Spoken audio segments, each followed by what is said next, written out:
हरि ओम दोस्तों, स्वागत है आप सभी का एक बार फिर से हमारे इस भक्ति उजागर YouTube चैनल पर। दोस्तों, अगर आप इस YouTube चैनल पर पहली बार आए हैं तो हमारे चैनल को अवश्य सब्सक्राइब करें और वीडियो को अंत तक जरूर देखिएगा, जो आपकी लाइफ के लिए महत्वपूर्ण बातें जानना बहुत जरूरी है।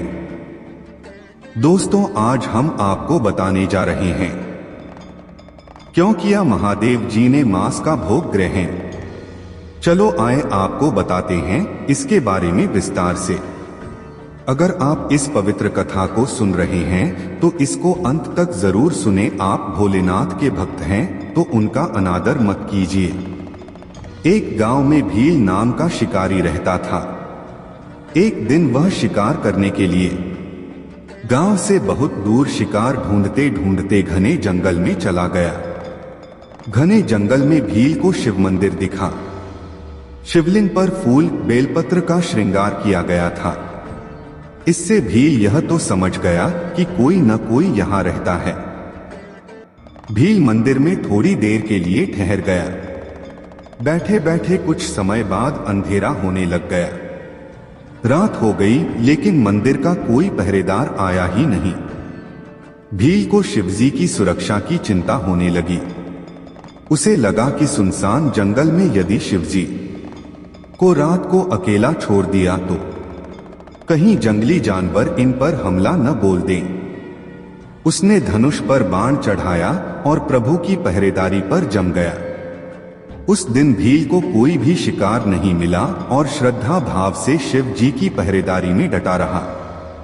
सुबह हुई तो भील ने सोचा कि जैसे उसे भूख लगी है वैसे भगवान को भी भूख लगी होगी। उसने एक पक्षी मारा, उसका मांस भूनकर शिवजी को खाने के लिए रखा और फिर शिकार के लिए चला गया।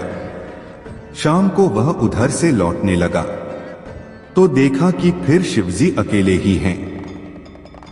आज भी कोई पहरेदार नहीं है। उसने फिर रात भर पहरेदारी की। सुबह फिर से प्रभु के लिए भूना मांस खाने को रखकर चला गया। मंदिर में पूजा अर्चना करने पास के गांव से एक ब्राह्मण आते थे।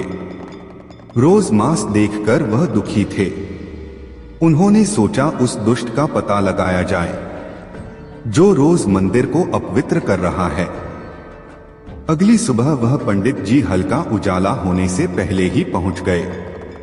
देखा कि भील धनुष पर तीर चढ़ाए सुरक्षा में तैनात है। पंडित जी भयभीत होकर पास में पेड़ों की ओट में छुप गए।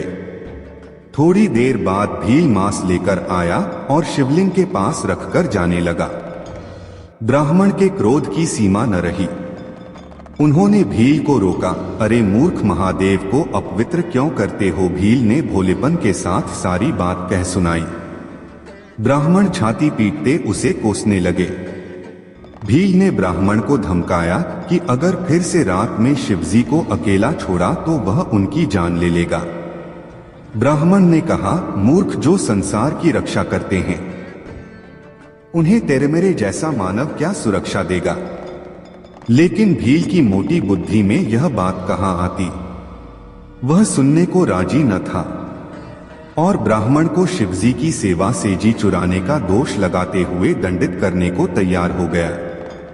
महादेव इस चर्चा का पूरा रस ले रहे थे, परंतु महादेव ने स्थिति बिगड़ती देखी तो तत्काल प्रकट हो गए। महादेव ने भील को प्रेम से हृदय से लगाकर आदेश दिया कि तुम ब्राह्मण को छोड़ दो, मैं अपनी सुरक्षा का दूसरा प्रबंध कर लूंगा। ब्राह्मण ने शिवजी की वंदना की। महादेव से अनुमति लेकर उसने अपनी शिकायत शुरू की। प्रभु, मैं वर्षों से आपकी सेवा कर रहा हूँ। इस जंगल में प्राण संकट में डालकर पूजा अर्चना करने आता हूँ। उत्तम फल फूल से भोग लगाता हूँ, किंतु आपने कभी दर्शन नहीं दिए। इस भील ने मांस चढ़ाकर 3 दिन तक आपको अपवित्र किया, फिर भी उस पर प्रसन्न है। भोलेनाथ, यह क्या माया है?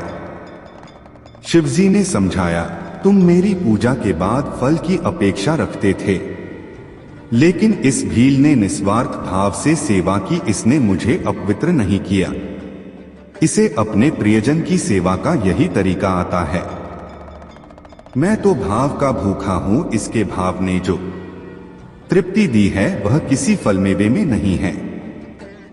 संकलन व संपादन है प्रभु शरणम। तो दोस्तों, इस कहानी से हमें सीख मिली, भगवान भाव का भूखा है और अच्छे प्रेम निस्वार्थ भाव से हम उनकी सेवा करेंगे तो अवश्य फल मिलेगा। खैर, इस पर आपकी क्या राय है कमेंट में जरूर दे। तो दोस्तों, आज के लिए बस इतना ही लेते हैं, आपसे अलविदा, मिलते हैं एक और वीडियो के साथ। तब तक के लिए हर हर महादेव।